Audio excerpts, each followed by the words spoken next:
Okay, so we're playing a 2100 from Indonesia. Play pawn to c4, the English opening. Let's take in the center. Going to develop our knight. Then we're going to look to develop. Okay, he takes. So now we're going to take back. We're happy with this. We're now going to play bishop g2, developing the bishop in the long diagonal, putting our pawn in the center, pawn to d4. Okay, so my opponent just blundered a pawn. We can now just take this pawn in the center, and we've won a full pawn. So now we were in the endgame. So let's see how we play the endgame against a 2100. Let's first solidify the extra pawn we have.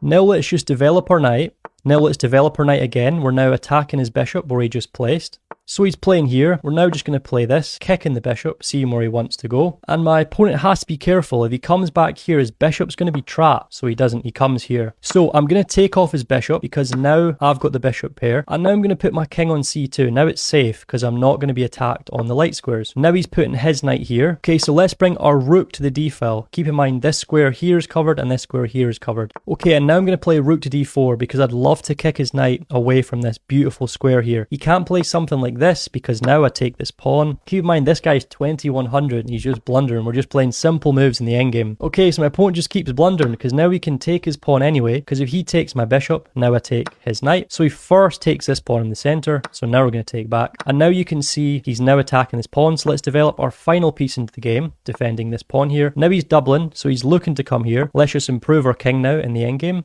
Now let's put our last pawn to e4. Now we'd love to get this last rook playing, so let's first play rook here, looking for some discovered checks. Okay, so let's just keep on expanding on this side of the board. Everything's super solid and safe for us, so we don't need to worry. Let's first play pawn a4, so we're going to be hitting his rook. I'm looking to come here with my rook, just simply exchange off a pair of rooks. So let's now play rook d2. I want to try and exchange off a pair of rooks. Okay, my opponent doesn't want to accept. Okay, now let's play rook here. I want to go here and here check. My opponent could try and trick me or something. Okay, let's now come here. I'm just going to defend this pawn with my rook, and I need to play quickly. So let's now play rook here, and let's see where my opponent plays. So he comes back. Let's just repeat, and let's see if my opponent repeats. We're going to play back with the bishop this time, because then it means we can get active with our rook. My opponent comes back. So now let's play rook c4, and now we're going to just defend this pawn with the bishop. We're now looking to improve this rook. So now we've got a tempo. We're attacking his bishop, and we're attacking this pawn. Okay, so he's come back. So now let's take this with check. So we've won another pawn. Now we can attack his bishop. Let's come here. We're now attacking this pawn. We did blunder a pawn there. That was a mistake by me, but my opponent doesn't seem to pick it up. He comes here. Let's come here first. If he takes, now we come here, and now look, we're attacking his rook, and we're also threatening to take this